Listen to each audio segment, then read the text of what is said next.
Bismillahirrahmanirrahim. Qala al-mu'allifu rahimahullah ta'ala wa nafa'ana bi ulumihi fid dharaini amin. Awas nggak bapak. Bismillahirrahmanirrahim. Arrobingu utawi kaping papate. Arrobingu utawi kaping papate berarti syarat sing nomor papat iku sitru manutupi perkara awak penas surati rajuli kang tetep ing dalem antarane wudele wong lanang waruk bataihi lan dengkul lorone rajul. Nutupi ngorat bagi wong lanang salat hukume wis kena asal wis wudele ketutupan karo dengkule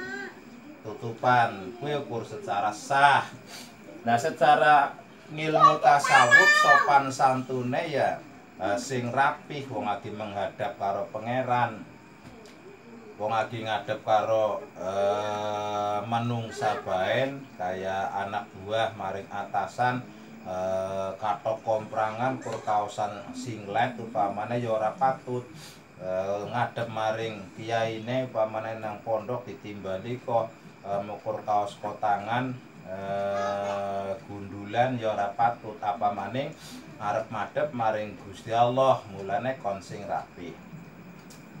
Sitruma iku arrobing utawi kaping papat iku sitruma nutupi perkara bena surati rajuli kang tetep ing dalem mantane wudele wong lanang waruk batai hilan dengkul lorone rajul wajah mingi badanil mar'ati lan nutupi ing sekabehane asale wasitru jamingi badanil mar'ati lan nutupi sekabehane awake wong wadon ila wajhuha angin raine wadon. Wajah mingi badanil mar'ati lan wajib nutupi sekabehane awake wong wadon ila wajhuha angin raine wadon wa kafaiha lan epek-epek tangan lorone wadon.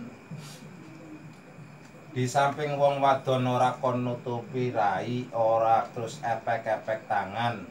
Kuwi mau uga nang aring nggoneng babe pernikahan wong wadon kena ditiliki calon bojo lanange ya ukur diketonaken rai karo epek-epek tangan lorone. Mergane nang aring ilmu cara gue neng ilmu ramal wong wadon dideleng sekan wajahe sekan maring bathuk irung pipi kuwi mau ana rahasia-rahasia tersendiri tumrape wong wadon sekan maring apa gue mau tingkah laku terus maring apa-apane pokoknya keton sekan segi wajah rai alis irung kuwi mau keton. Nah, mulane tatkala niliki wong wadon ki ora kudu ngerti awake kabeh tapi ukur sing keton raine tok karo epek-epek tangan. Epek-epek tangan loro pun juga menunjukkan rahasiane wong wadon sekan maring kelingking, sekan maring jari manis tekan jempol bahkan tekan maring apa kuwi mau dhuwur kene iki dohire telapak tangan kuwi mau kabeh mengandung apa kuwi mau rahasiane wong wadon. Terus tekan tangan epek-epekan wong wadon sekan segi mlaku apa kuwi mau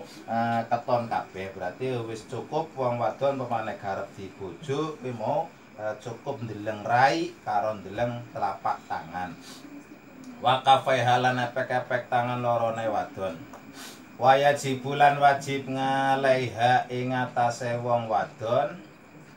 apa sitru juz'in nutupi juz min jawani bil waji saking arah-arahe rai berarti sekan tutupan gara salat rukuwe kuwi nutukan pipi sending. Wal kafaini lan epek-epek tangan loro. Wa ngala rajuli lan wajib ing atase wong lanang asale wayajibu ngala rajuli wayajibu lan wajib ngala rajuli wa ngala rajuli lan wajib ing atase wong lanang apa sitrujus in nutupi bagian min suratihi kang tetep saking wudele rajul wama lan wajib nutupi perkara hadaha kang nglencengi apa ma ing surah ing wudel wangala rajulan wajib nutupi ngatasé wong lanang apa sitrujus in nutupi jus nutupi bagian min surati saking wudele rajul wama lan wajib nutupi perkara hadaha kang nglencengi apa ma ing wudel wajawani biru batahilan arah-arahe dengkul lorone rajul wajawani biru batahilan arah-arahe dengkul lorone rajul wangalaihima lan wajib ing atase lanang lan wadon nuduhaken loro huma tasniyah wangalaihima lan wajib ing atase lanang lan wadon apa asitru nutupi minal jawani bi saking arah-arah tegese arah-arah sing ngorat lamin asfalin ora wajib nutupi arah ngisor tegese kaya sarungan ngisore mlongo senajan ora celanaan ora cangcutan ora apa-apa lamin asfalin ora wajib nutupi arah ngisor lamin asfalin ora wajib nutupi arah ngisor wajibulan wajib apa ayakuna yen to ana apa sing ana asatiru perkara sing nutupi sing ngaling-alingi sarunge klambine utawa kaose kathoke ana iku yamnangu bisa nyegah apa satir ana iku yamnangu bisa nyegah apa satir hikayata launil basaroti ing ceritane warnane kulit hikayata launil basaroti ing ceritane warnane kulit tegese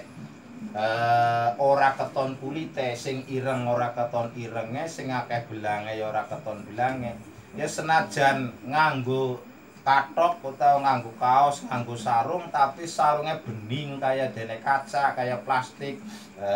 nggo salat ora sah kau kathokan ora sih Kang senajana ya kuwe pendeleng ora sih kathoke wong plastik tapi plastike bening kaya kaca sing keton kulite kuwi mau tetep ora sah padha bae karo wong ora nutupi ngorat mulane nang kene sing yamnangu hikayata launil basaroti sing tegese bisa ngaling-alingi maring ceritane wernane kulit sing ireng ya ora keton irenge sing putih ora keton putihe sing belangen ya ora keton belange tapi nek nganggone pakaian kok bening kaya plastik plastik sing putih ya plastik kan plastik bangsa ijo kuning kayak semacam sing gawe apa kuwi mau jas hujan ya kena baen sembayang kok nganggo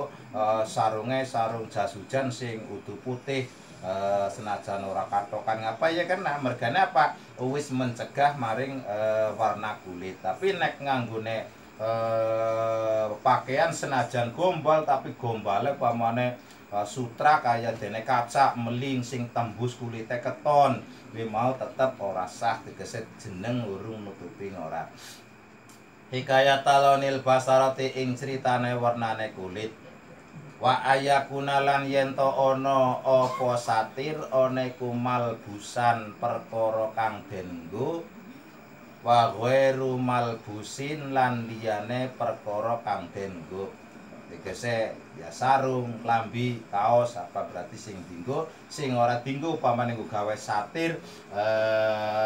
alang-alang penghalang kok nganggone plastik lanang karo wadon men ora weruh upamane tetep syukur dialing-alingi plastik raine sing bisa deleng-delengan yaiku berarti ya tetep urung diarani satir fala takfi mongko ora cukup apa dzulmatun salat ing dalem petengan budak nang kamar petengan sembayang senajan pamane ana wong lebu ora keton kulite, ora keton maneh tapi wuda ora cukup. Tegese udu krana petengan wis tegese sembayang petengan ora sadudu. Maksude salat nang tempat sing peteng dhewek ora nganggo pakaian sing nutupi ngorat, berarti kurule ketutupan ngorate krana peteng, ora keton kulite, ora keton apane tetep ora sah. Tegese udu sembayang wis rapih sarungan ngapa petengan kuwi maksude ukur men kono ora keton ngorate banjur nang salat nang ring tempat sing peteng wuda kuwi ora sah. Wala tafi mongko ora cukup apa dzulmatun salat ing dalem petengan wahimatun lan salat ing dalem omah motak. Omah motak kuwi tenda dipamane gawe tenda cilik tutup rapat ngarep buris dhewek sembayang nang jero kuwi mau tetep ora sah. Wahimatun lan omah motak tenda lah kaya tenda. Wahimatun lan omah motak saghiratun kang cilik. Saghiratun kang